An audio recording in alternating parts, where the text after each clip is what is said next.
Hey everyone, today, we will discuss array of objects.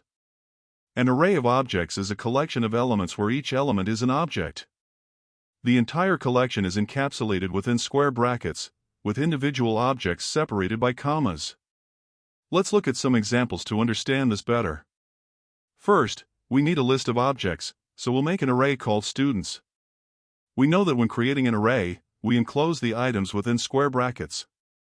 We're creating an array of objects, so use curly brackets to make each object.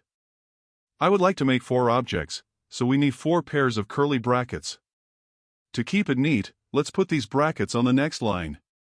Now, let's add details for each student. The name of the first student is John, age 22, and has a grade of A. Copy this information for the second student, named David, age 25, with a grade of B. Again, paste the same object for the third student. The name of the third student is Daniel, age 21, and has a grade of C. Finally, the fourth student is Kevin, age 27. The grade of Kevin is D. Let's get information from these elements. In the console log, if you want to see the first object, you need to write students followed by the index 0. This shows the details of the first object on the console. If I want to access the name of the first object, copy this console log and paste it below. Use dot notation and write name. It displays the name of the first student. For example, to see David on the console, type students of index 1 and add a dot followed by name. This displays David on the console. To find the age of Kevin, who is in the fourth object, type the name of the array students followed by index 3 and write age. Similarly, if you want to access grade, use the console log. Students with index 3 and then grade. This returns the grade D of Kevin's student. Before we continue, let's clear this code. You have the flexibility to add or remove objects from the students list. If you want to add details of a new student, you can use the push method. Students.push. Inside the parentheses, copy one of the objects from above and paste it into the push method. The name of the new student could be Mark. Mark is 23 years old. His grade is E. Let's put students in the console log. By doing this, you can see that a new object for Mark has been added to the array. Now, let's see what happens if I use the pop method on the students array. This method removes the last element that we added to the array. Before we continue, let's clear this code. It's also easy to make changes to objects. For instance, you can see that John's age is currently 22. I want to change it to 23. To do this, go to the students list, find index 0, and add a dot followed by age. The new age is 23. John's age is updated to the new age of 23. Now, look at the student Daniel. Currently, Daniel has a grade of C, but I want to change it to A. Go to the students list, find index 2, and add a dot followed by grade. Set it equal to the new grade, which is A. Now, Daniel has a grade of A. Moving on to the second object, where the student is named David. Let's change the name to Charlie. To do this, go to the students list, find index 1, and add a dot followed by name. Set it equal to the new name, which is Charlie. We successfully changed the name of the second object.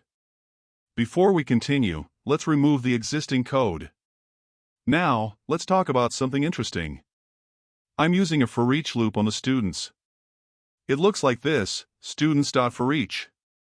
After that, put the function parameter called student. This parameter represents each individual object in the students array. After the arrow, use curly brackets. Inside it, in the console log, use the student. This will display all the objects.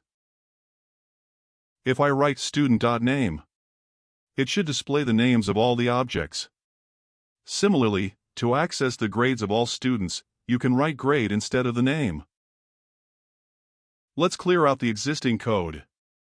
Now, we'll work with the find method. First, create a variable named searchStudent. Set it equal to the student.find method. I want to find the age of the student based on the name. The arrow points to student name. It is equals to Daniel. Specifically, I want to find the age of Daniel. In the console log, write searchStudent.age. This will display Daniel's age, which is 21. Let's copy this code. Next, we will work with filter method. Paste the copied code here. Change the variable name to grade C students. Replace find with filter method. I want to filter all the objects that have a grade C. So, write student.grade equals C. This filters out all the objects that have a grade of C.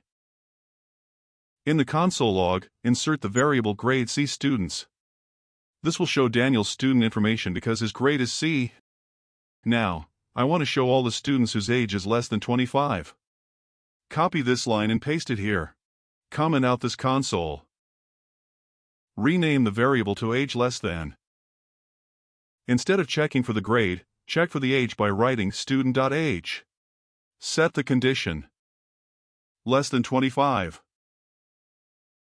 In the console, write the new variable age less than. It will show two objects, John and Daniel, both of whom have an age less than 25. Copy this code. Let's move on to the map method. Paste here the copied code. Change the variable name to student names. Instead of using the find method, use the map method. I want to create a new array that stores all the names of students. So, remove Daniel and keep student name here. In the console log, use the same variable. This creates an array that contains the names of all the students. Now, copy this line again. Rename it to student age. Remove name and write age here. Add another console log and use the new variable student age. This will display a new array containing the ages of the students. If you find it helpful, please consider giving it a thumbs up. Don't forget to subscribe to my channel and hit the notification bell for updates on future videos.